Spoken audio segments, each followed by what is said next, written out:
1 ಕೋಟಿ ಮಹಿಳೆಯರನ್ನ ಅಪ್ಪಿಕೊಂಡರೂ ಸರಿ ಅವರಿಗೆ ಶೀಘ್ರ ಸ್ಖಲನ ಆಗುವುದಿಲ್ಲ.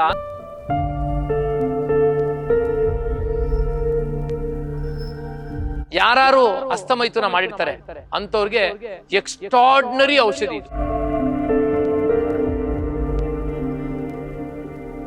ಈ 3 ತಗೊಂಡಾಗ 100% ಮಕ್ಕಳು.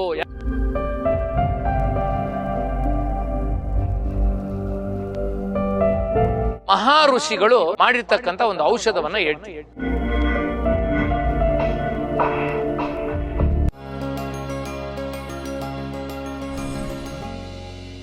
ನಮಸ್ಕಾರ ಪ್ರೀತಿಯ ವೀಕ್ಷಕರು ಎಲ್ಲರಿಗೂ ನಮಸ್ಕಾರ. ಎಲ್ಲರೂ ಹೇಗಿದ್ದೀರಾ?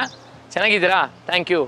ಬಾಳಲಿ ವ್ಯವಸಾಯ, ಬಾಳಲಿ ಆಡಳಿತ ವ್ಯವಸ್ಥೆ, ಪ್ರಪಂಚದಲ್ಲಿರುವವರ ಎಲ್ಲರ ಮುಖಗಳಲ್ಲೂ ಬೀರಲಿ ನಗುಮುಖ. ಬಾಳಲಿ ಆತ್ಮವೇ, ಬೆಳಗಲಿ ಆತ್ಮವೇ. ಬಾಳಲಿ ನಮ್ಮ ಸೈನಿಕರು, ಬೆಳಗಲಿ ನಮ್ಮ ದೇಶ. ಬಾಳಲಿ ನಮ್ಮ ರೈತರು, ಬೆಳಗಲಿ ನಮ್ಮ ದೇಶ. ಭಗವಂತನೇ ಪರಮಾತ್ಮ ಎಲ್ರಿಗೂ ಆರೋಗ್ಯ ಕೊಡಪ್ಪ ತಂದೆ. ಇವತ್ತು ನಾವು ಒಂದು ಮಹಾ ಋಷಿಗಳು ಮಾಡಿರ್ತಕ್ಕಂಥ ಒಂದು ಔಷಧವನ್ನು ಹೇಳ್ತೀನಿ. ಈ ಔಷಧ ಯಾರು ತೊಗೊಬೇಕು ಅಂದರೆ, ಫಸ್ಟ್ ಆಫ್ ಆಲು ಯಾರು ಹಸ್ತಮೈಥುನ ಮಾಡಿರ್ತಾರೆ ಅಂಥವ್ರಿಗೆ ಎಕ್ಸ್ಟ್ರಾರ್ಡಿನರಿ ಔಷಧಿ ಇದು. ನಾನು ಹೇಳಿಲ್ಲ, ಇದು ಒಂದು ಮಹಾ ಋಷಿಗಳು. ಅವ್ರ ಹೆಸರೇನು ಗೊತ್ತಾ?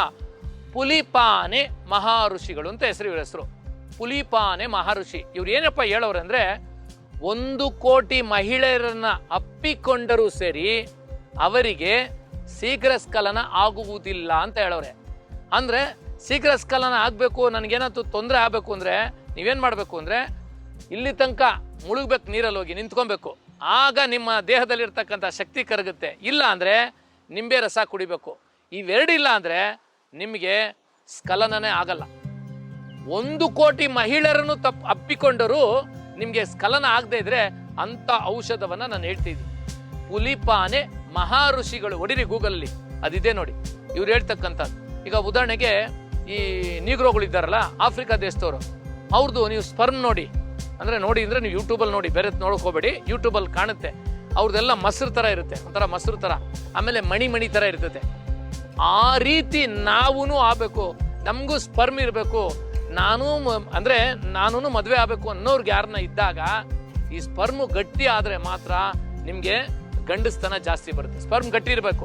ಆಮೇಲೆ ರಾತ್ರಿಯಲ್ಲಿ ಮಲಗಿದ್ದಾಗ ಅವ್ರಿಗೆ ಗೊತ್ತಿಲ್ಲದೆ ಹೊರಗಡೆ ಹೋಗ್ಬಿಡೋದು, ಅಂದರೆ ಲೀಕ್ ಆಗೋದು, ಒಂಥರ ಆ ಥರ ಆಗ್ಬಿಡೋದು.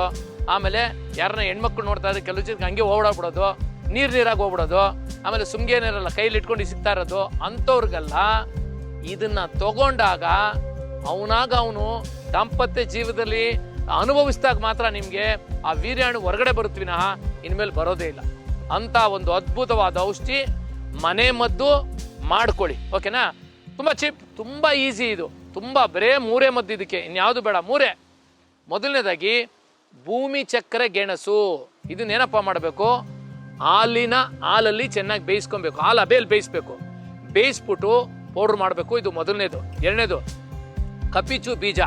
ಈ ಕಪಿಚು ಬೀಜ ಏನು ಮಾಡಬೇಕಪ್ಪ ಅಂದರೆ, ಹಾಲಲ್ಲಿ ಚೆನ್ನಾಗಿ ಬೇಯಿಸ್ಬೇಕು. ಬೇಯಿಸಿದ ನಂತರ ಮೇಲಿರ್ತಕ್ಕಂಥ ಬೀಜವನ್ನು ತೆಗೆದು ಒಣಗಿಸ್ಬೇಕು. 3ನೇದು ಈಶ್ವರ ಮುಳ್ಳು ಅಂತ. ಏನಪ್ಪ ಹೊಸ ವಿಶೇಷ, ನೆಟ್ಟಲ್ಲಿ ಹೊಡಿರಿ ಗೊತ್ತಾಗುತ್ತೆ, ಈಶ್ವರ ಮುಳ್ಳು ಅಂತ. ಸೊ ಇದೇನಪ್ಪ ಮಾಡಬೇಕು? ಈಶ್ವರ ಮುಳ್ಳಿನ ಬೀಜ. ಈ ಬೀಜ ತಗೊಳ್ಳಿ, ನೀರಲ್ಲಿ ಹಾಕಿ 1 ದಿನ ಬಿಟ್ಬಿಡಿ. ಮೇಲ್ಗಡೆ ಇರೋದೆಲ್ಲ ತೆಕ್ಕೆಗಳು ಬರುತ್ತಲ್ಲ, ಚೆಕ್ಕೆ ಆಗಿ ಅದೆಲ್ಲ ಬಂದ್ಬಿಡುತ್ತೆ. ಎತ್ತು ಹೊರಗಡೆ ಬಿಸಾಕಿ. ಒರಿಜಿನಲ್ ಬೀಜ ಎಲ್ಲ ಕೆಳಗಡೆ ನಿಂತಿರುತ್ತೆ. ಒಣಗಿಸ್ಬಿಟ್ಟು ಪೌಡ್ರ್ ಮಾಡು. 3 ಮಿಶ್ರಣ ಪೌಡ್ರ್ ಮಾಡಿಬಿಟ್ಟು ರಾತ್ರಿ ಮಲಗಕ್ಕಿಂತ ಮುಂಚೆ ಹಾಲಲ್ಲಿ ಹಾಕೊಂಡು ಕುಡಿದ್ಬಿಟ್ರೆ ನಿಮ್ಮ ವೀರ್ಯಾಣು ಬಂದು ಮಣಿ ಪೋಣಿಸ್ದಂಗೆ, ಯಾವ ಥರ ಮಣಿ ಪೋಣಿಸ್ತದಲ್ಲ ಅಷ್ಟು ವೈಟ್ ಆಗಿರುತ್ತೆ, ಮಣಿ ಪೋಣಿಸ್ದಂಗಿರುತ್ತೆ. ಅದು ಹೇಳಿದ್ನಲ್ಲ, 1 ಕೋಟಿ ಮಹಿಳೆಯರನ್ನು ಹಬ್ಬಿಕೊಂಡರೂ ಸ್ಖಲನ ಆಗುವುದಿಲ್ಲ ಅಂತ. ಅದು ಅದ್ಭುತವಾದ ಔಷಧಿ. ಇದೇನಪ್ಪ ಅಂದರೆ ವಿಂದು ಸ್ತಂಭನ ಚೂರ್ಣ ಅಂತ. ವಿಂದು ಅಂದರೆ ವೀರ್ಯಾಣು. ಆಮೇಲೆ ಇನ್ನೊಂದು ಅಂತ, ಕೆಲವರಿಗೆ ಪಸ್ ಆಗಿರುತ್ತೆ. ಏನಾಗಿರುತ್ತೆ ಅಂದರೆ, ಈಗ ಉದಾಹರಣೆಗೆ ಈ ಮಹಿಳೆಯರ ಹತ್ರ ವೈಟ್ ಡಿಸ್ಚಾರ್ಜ್ ಆಗಿರುತ್ತೆ. ಅಂಥವ್ರ ಹತ್ರ ಇವ್ರು ಏನು ಮಾಡಿರ್ತಾರೆ, ಇಂಟರ್ಕೋರ್ಸ್ ಮಾಡಿರ್ತಾರೆ. ಆವಾಗ ಇನ್ಫೆಕ್ಷನ್ ಆಗಿ ಪಸ್ ಆಗ್ಬಿಟ್ಟಿರುತ್ತೆ. ಪಸ್ ಅಂದರೆ ನಿಮಗೆ ಕ್ಯೂ ಆಗ್ಬಿಟ್ಟಿರುತ್ತೆ.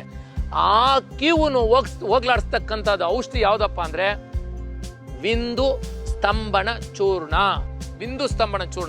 ಈ ವಿಂದು ಸ್ತಂಭನ ಚೂರ್ಣ ಮದನ ಕಾಮನ ಲೇಗ್ಯ ಮತ್ತೆ ಲೇಪನ ಈ 3 ತಗೊಂಡಾಗ ನಿಮ್ಗೆ ಏನಾಗುತ್ತೆ 100% ಮಕ್ಕಳು. ಯಾರು ಮಕ್ಕಳಿಲ್ಲ ಅಂತ ಪಾಪ IVI IVF ಇನ್ನೊಂದಕ್ಕೆಲ್ಲ ಹೋಯ್ತಿರಲ್ಲ, ಇವೆಲ್ಲ ಏನ್ ಮಾಡ ತನ್ನ ಸ್ವಂತ ಗಂಡಿನಿಂದನೇ ಆ ಮಹಿಳೆಗೆ ಮಗು ಭಾಗ್ಯ ಸಿಗುತ್ತೆ.